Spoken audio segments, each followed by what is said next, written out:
Renowned physicist Richard Feynman once said, "The first principle is that you must not fool yourself." And you happen to be the easiest person to fool. And he won the Nobel Prize. Not for that quote, but for other profound things. But now that I'm thinking about it, maybe he should have. Yo, what is up? Welcome back to another week of How to Health. My name is Kevin. I run liftandbalance.com, where we take aim at all things health and do it in an odd, weird, interesting, and highly sarcastic manner. Today, we are talking about one of the biggest roadblocks when it comes to finding your health and extending your longevity. And if you can figure out how to overcome it early in life, the ROI, or return on investment, will be paid in one of the most valuable assets on this planet: healthy time. That's right, not just time, but time in good health. Fully functional, fulfilling years. Whoa, I think I got my own attention after that setup, and I knew it was coming. We are talking about bias, and bias specifically around our health. So today's bias conversation about biases will centerpiece around what I like to call "it won't happen to me" bias, otherwise known as optimism bias, which is a very dangerous subconscious mindset that can place one on the way too common path of health deterioration and disease. A path that unfortunately many people venture down without even realizing it. So in the next 11 minutes and 11 seconds, we're gonna break down what biases are, the specifics of "it won't happen to me," an example of how it plays out in the real world, and most importantly, how you can flip that subconscious mindset and start putting your pretty cool meat suit and 5-pound mushy membrane in the very best position to operate efficiently in the short term and in the long. So check that bias at the virtual door and let's get kicking. Are you biased? Yeah, next question. Oh, okay, I'll elaborate a tad bit more. We all are, whether we know it or not. Now, what I didn't realize was just how many biases or biases there actually are, and how many different ways we can trick ourselves. So let's start at the top. What exactly is a bias? A bias is a strong, preconceived notion of something or someone based on information we have, perceive to have, or straight up lack. It's a subjective way of thinking that originates from an individual's personal point of view or perception. So in layman's term, we're all being manipulated by ourselves, our mental framework, our experience, the internet, and our gut microbes. That last one actually works in different ways, but good to know. To hopefully make this make more sense, let's go through a few examples. First, we humans tend to seek out information that reinforces our preset thinking. This is confirmation bias. We also oversimplify concepts and events that are hard to understand and then perceive ourselves as educated on the topic. This is called the Dunning-Kruger effect. Going on, we make assumptions that good things happen to us when we've done all the right things, but bad things happen to us because of circumstances outside of our control, blaming the outside circumstance for the bad situation, rather than taking personal responsibility. This is self-serving bias. And finally, we tend to underemphasize situational and environmental explanations for other people's observed behaviors while attributing our own similar behaviors to external factors. How kind of us, right? This is called fundamental attribution error. The list of biases goes on and on. This is just a handful of everyday ways that our bias gets the best of us. And it's explaining a hell of a lot about production team. But as you can see, we are biased. But one bias that I find doesn't get a whole lot of press is the blatant bias that we put towards our health, or how we perceive our health. So let's talk about it. Our bias around health and longevity. Here we're gonna focus on optimism bias, or a cognitive bias that causes someone to believe that they themselves are less likely to experience a negative event. In simpler terms, oh, come on, that can't happen to me. Let's explore a hypothetical scenario. You have a close family member or friend, someone that you've been around a lot in a vast array of different situations. Eating, laughing, vacations, sleepovers. Hell, they may have even been your roommate for a while. You've hung out so much that you've developed a lot of the same habits and tendencies.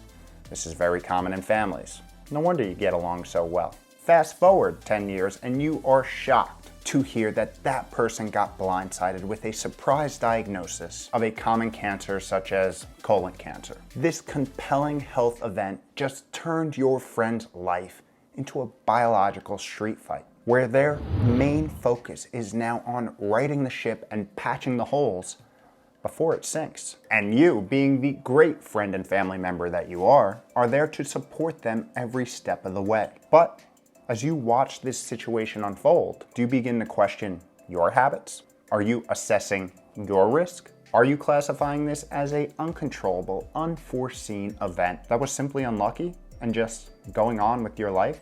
Or are you thinking, if it happened to them, could it happen to me as well? Now let's jump back into reality. Production team, you guys here? Okay, good. I didn't want to lose you there. That scenario is unfortunately happening each and every day, right under our nose.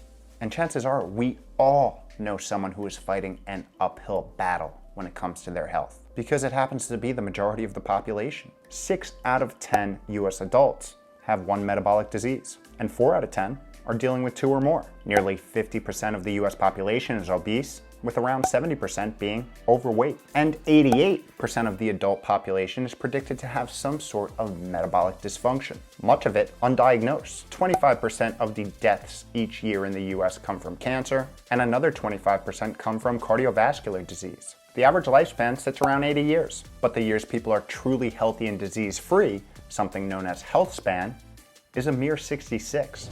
Meaning, on average, people in the Western world spend 14 years, typically the tail end of their life, in a state of morbidity or a state of being diseased, somewhat disabled and debilitated from doing what they truly, truly love, what fills them up and makes them happy.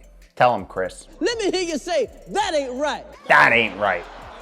Especially when you learn that the majority of it can all be prevented. The data is clear. The 21st century battle that we face is with morbidity, or the state of being diseased.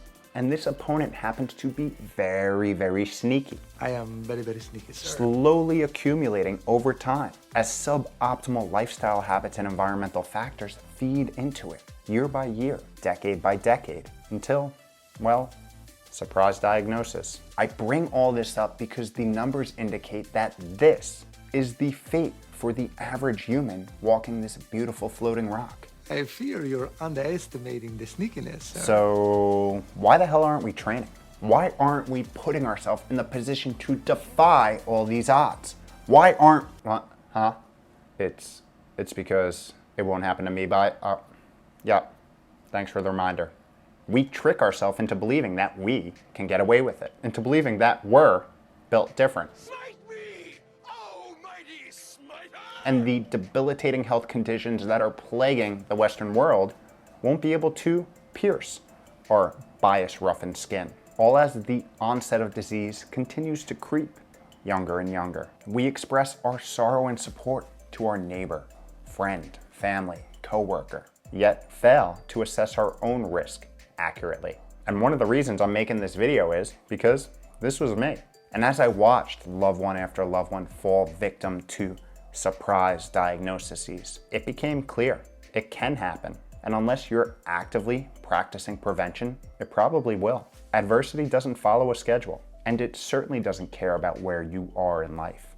This is why it is absolutely critical to take ownership of your situation and put yourself in a position to not only live long, but to live healthy and prosper. So how do we do just that?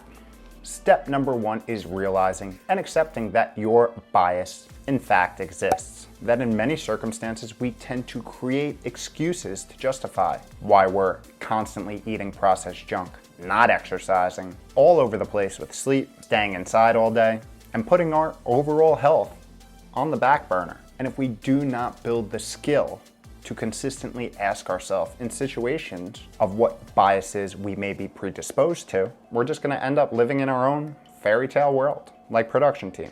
And the vast majority of the Earth's population. And listen, there is no denying that being healthy in this modern day world is hard. It takes work, learning, routine, and a hell of a lot of consistency. But guess what? Being metabolically sick and dealing with disease is hard. So begin to ask yourself, am I actively pursuing a healthy lifestyle? Am I focusing and learning about building healthy habits around sleep, nutrition, movement, nature, avoiding toxins and pollutants, and managing stress? If you're not actively exploring or thinking about these things, it's likely that you are falling victim to, I don't know what I don't know, a form of bias. So one of the best places to start is by upping your health literacy. Knowledge is power, and when you have it, you can begin to implement meaningful change. And the awesome thing about this modern, technologically advanced world is information, for the most part, is free. I mean, you're on YouTube right now, and I have hundreds of videos diving deep into all of the inner workings of health and longevity across the how to eat, how to sleep, longevity, and fasting playlists, talking about strategies and tactical tips on how to own your health. But obviously, there is plenty more across the interwebs. So be curious, because the reality of the situation is the majority of the top killing metabolic diseases that impact the 40 to 80-year-old demographic are highly preventable. And the odds are, behind each surprise diagnosis, there's probably 10, 20, 30, 40 years of suboptimal lifestyle habits, making the surprise not much of a surprise. So the question is, why are you leaving all this up to chance? We can't 100% control what happens, especially with something as complicated as our inner biology. But we can sway the odds ever in our favor. So make the choice to put yourself in a position to operate efficiently. Build those sustainable daily routines that train your body to perform well and feel great each and every day. It doesn't just happen, but that doesn't mean that it can't and shouldn't. You just gotta make it happen. And I'm not just saying that because I'm biased. Wait, or am I?